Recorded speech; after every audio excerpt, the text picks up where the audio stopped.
13 अप्रैल 1919 बैसाखी का दिन। फसल की खुशी, मेलों का उल्लास और लोगों की भीड़। लेकिन उसी दिन अमृतसर के एक छोटे से बाग में ऐसा कत्लेआम हुआ जिसने पूरी दुनिया को हिला कर रख दिया। जालियांवाला बाग की दीवारें की गूंज, गोलियों के शोर ने भारत के स्वतंत्रता संग्राम का रास्ता हमेशा के लिए बदल दिया। यह युद्ध नहीं था, यह लड़ाई नहीं थी, यह था निर्दोषों का कत्लेआम। इस हत्याकांड को समझने के लिए हमें कुछ हफ्ते पीछे जाना होगा। वर्ल्ड वॉर वन का दौर चल रहा था। 1918 में वर्ल्ड वॉर वन की समाप्ति हो चुकी थी और ब्रिटिश वर्ल्ड वॉर वन में अग्रसर होकर के लड़ रहे थे। हमने ब्रिटिशर्स का साथ देना चुना था, लेकिन एक एग्रीमेंट के साथ। वो एग्रीमेंट ये था कि हम आपका साथ देंगे और आप हमें आजादी देंगे। लेकिन दोस्तों, इसका जस्ट ऑपोजिट होता है। 1918 में जब लड़ाइयां खत्म हो जाती है पूरी दुनिया भर में और हम कहते हैं कि हमने आपका साथ दिया, अपने संसाधनों से साथ दिया, अपने इंसानों से साथ दिया, अपने जो भी ज्वेलरीज थे, पैसे थे, धन थे, उनसे साथ दिया। अब हमारी आजादी हमें वापस कर दो, अब हमें आजाद कर दो, ये मुल्क आजाद होना चाहता है। लेकिन अंग्रेजों ने कहा कि नहीं, अभी तुम्हें और सितम देखने बाकी हैं, अभी तुम्हें और जुल्म देखने बाकी हैं। और इसलिए 1919 का रॉलेट एक्ट आता है।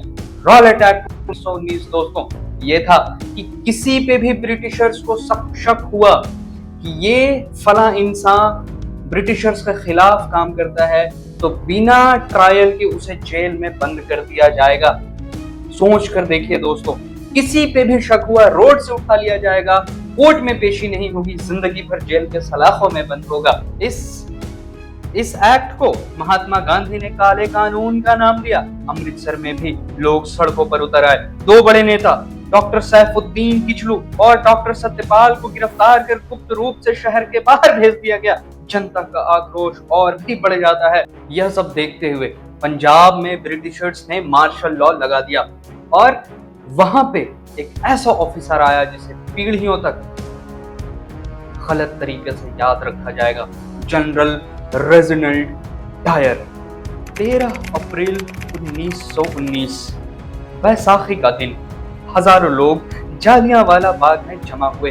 कोई बैसाखी का मेला देखने आया था, कोई शांतिपूर्ण विरोध में। बाग चारों ओर से ऊंची दीवारों से घिरा हुआ था। सिर्फ कुछ संकरी गलियां थी जहां से लोग आ जा सकते थे। लेकिन किसी ने नहीं सोचा था कि वही रास्ते उनकी कब्रगाह बन जाएंगे। शाम करीब 5 बजे जनरल डायर अपने 90 सैनिकों के साथ बाग में दाखिल हुआ। उसने बिना कोई चेतावनी दिए, बिना भीड़ को तितर बितर होने का मौका दिए, आदेश दिया, फायर।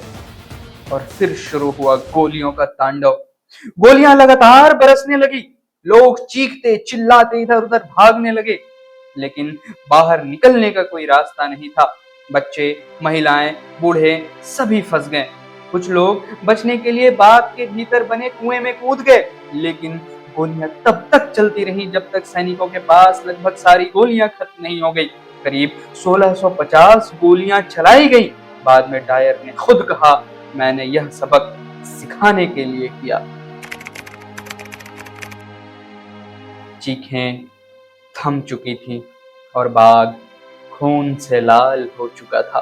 ब्रिटिशर्स का कहना था कि इस हत्याकांड में तकरीबन 379 लोग मारे गए, लेकिन हम भारतीयों के एस्टिमेट्स के हिसाब से तकरीबन 1200 लोग मारे गए थे। इस हत्याकांड की पूरी दुनिया में निंदा होती है, लेकिन शर्म की बात यह है कि ब्रिटेन में जनरल डायर को कई लोगों ने हीरो तक बना दिया। जालियांवाला मैसेकर से बचकर आने वाले कुछ लोग यह बताते हैं कि Jallianwala Bagh was no longer a garden, वो एक कब्रिस्तान बन गया था। एक ऐसा कब्रिस्तान जिसमें सिर्फ लाशें ही लाशें जमीन पे यानी कि ग्राउंड पे पड़ी हुई थी। एक ऐसा बाग जिसमें मिट्टी भूरी नहीं थी, लाल थी। एक ऐसा बाग जिसकी सिंचाई पानी से नहीं, खून से हुई थी। और यह जुल्म करने वाला था जनरल डायर और ब्रिटानिया हुकूमत। उधम सिंह नाम का एक जवान इस नरसंहार से बच गया, लेकिन उसने यह कसम खाई कि वह अपने लोगों का बदला जरूर लेगा। 21 साल बाद लंदन जाकर उसने पंजाब के गवर्नर माइकल ओ डायर को गोली मार दी, जिसने जनरल डायर को यह हुक्म दिया था कि जालियांवाला बाग में जाकर के प्रोटेस्ट को खत्म करो। जालियांवाला बाग ने इंडियन फ्रीडम स्ट्रगल का रुख हमेशा के लिए बदल दिया। जो चंद भर लोग सुधार की डिमांड कर रहे थे, रिफॉर्म की डिमांड कर रहे थे, अब वो पूर्ण स्वराज की डिमांड करने लगे, संपूर्ण स्वतंत्रता की मांग करने लगे। Complete independence was being demanded. Mahatma Gandhi ने असहयोग आंदोलन छेड़ दिया और बहुत सारे लोग अब अंग्रेज के खिलाफ सड़कों पर उतर गए थे। ब्रिटेन के प्रधानमंत्री विंस्टन चर्चिल ने कहा कि यह एक अमानवीय घटना है, लेकिन ब्रिटेन के कोर्ट ने जनरल डायर को कोई सजा नहीं सुनाई।